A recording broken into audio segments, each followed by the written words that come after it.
নমস্কার বন্ধুরা, welcome back to live আড্ডা ফুটবল। তো বন্ধুরা, আরও একটা নতুন ভিডিওতে তোমাদের সকলকে স্বাগত জানাই।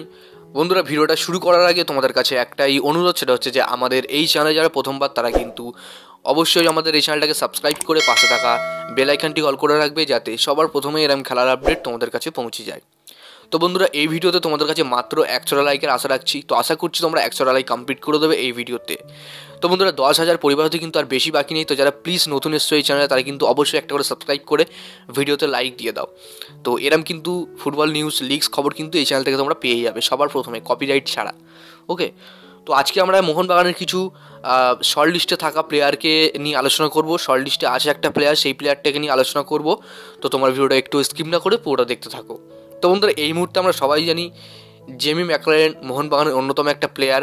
তিনি গোল পাচ্ছেন না, 3-4 time golden boot, golden ball জয় এই প্লেয়ার এই লিগের। সেক্ষেত্রে এই আইএসএলে এসে তিনি যা খেলছেন তা দেখেই মনে হয় না একবার যে তিনি এতটা এত গোল্ডেন বুট উইনার, এত গোল্ডেন বল উইনার। তো সেক্ষেত্রে অনেকেই জেমি ম্যাকলারেনকে দোষ দিচ্ছে যে জেমি ম্যাকলারেন হয়তো গোল করতে পারছে না, তার গোল করার ক্ষমতা নেই, গোল করার অ্যাবিলিটি নেই, সেরকম স্ট্রাইকার না। তো সেক্ষেত্রে লিস্টনকে একটু বুঝতে হবে, লিস্টন মনবিরকে বুঝতে হবে যে একটা অত বড় স্ট্রাইকার, তাকে পাস খেলিয়ে বা টিম গেম খেলে কিন্তু ম্যাচটা জেতার। প্রত্যেকবারে আমরা লিস্টনকে দেখছি যে সেলফিশলি খেলতে। এবং হোসে মলিনার কাছে একটাই অনুরোধ, এবং হোসে মলিনা তিনি যদি বুঝতে পারেন তাহলে তো আরও ভালো হয়, যে লিস্টন ক্লজকে মিনিমাম 3-4টে ম্যাচ বসিয়ে রাখা উচিত, তার বদলে আশিক কুরিনিয়ানকে চান্স দেওয়া উচিত। তো সেক্ষেত্রে লিস্টন নিজের এটা বুঝতে পারবে, কারণ এতটা সেলফিশ হলে হয় না, ঠিক আছে। জেমি ম্যাকলারেনকে বল খেলাতে হবে, যে এমন তো না যে সে বক্স স্ট্রাইকার প্রত্যেকবার নিজে বল নিয়ে গিয়ে গোল করবে যেমন রোনাল্ডো। তো সেরকম একই কেস মোহনবাগানের কেস। তো এই ক্ষেত্রে কাল থেকে শোনা যাচ্ছে একটা শর্ট লিস্টের প্লেয়ার আছে মোহনবাগানে। তো সেই প্লেয়ারটাকে নিয়ে আজকে আলোচনা করব।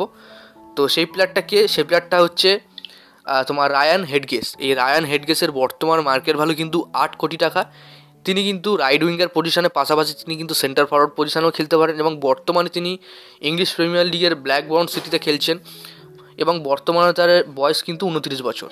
তো বর্তমানে তিনি 25টা ম্যাচ খেলে একটা গোল এবং একটা অ্যাসিস্টও করে ফেলেছেন। ওকে, তো বর্তমানে এই প্লেয়ারের সাথে চুক্তি আছে জুন মাসের 30 তারিখ 2025 অবধি। তো শোনা যাচ্ছে মোহনবাগান নাকি এই প্লেয়ারটার উপরে টার্গেট করেছে। ইংল্যান্ড এবং ওয়েলসের সিটিজেনশিপ এই প্লেয়ার। তো দেখা যাক। আর এর যে প্লেয়ার এজেন্ট আছে, অর্থাৎ CAA বেস LTD, এই এজেন্ট কিন্তু ইন্ডিয়াতে প্লেয়ার সাপ্লাই করে বিদেশ থেকে। তো শোনা যাচ্ছে এই এজেন্টের থ্রুতেই কিন্তু মোহনবাগানে আসতে পারে এই প্লেয়ার। তো তোমাদের কি মনে হয় এই সম্ভাবনা বা এই চান্সটা কত পার্সেন্ট চান্স হতে পারবে? মোহনবাগান তারা কত টাকার মার্কেট ভ্যালুতে তারা মোহনবাগান দলে সই করাতে পারে? তোমরা কিন্তু অবশ্যই কমেন্ট মেসেজে জানাতে ভুলো না। আমি দেখতে চাই তোমাদের মতামতটা, এবং জেমিকে নিয়ে কিছু মন্তব্য তোমরা করো। আমি দেখতে চাই যে কে ঠিক বলছে, কে ভুল বলছে।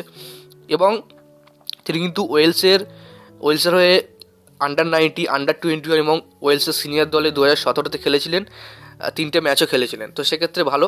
তো যাই হোক বন্ধুরা, দেখা যাক মোহনবাগান প্লেয়ার সই করাতে পারে নাকি পারে না। তো আজকের জন্য ভিডিওটা এতটাই ছিল। যদি তোমাদের ভিডিওটা একটু ভালো লেগে তো অবশ্যই লাইক করে দিও, আর আমাদের এই চ্যানেলে প্রথমবার যে হচ্ছে চ্যানেলটাকে সাবস্ক্রাইব করে পাশে থাকা বেল আইকনটি অল করে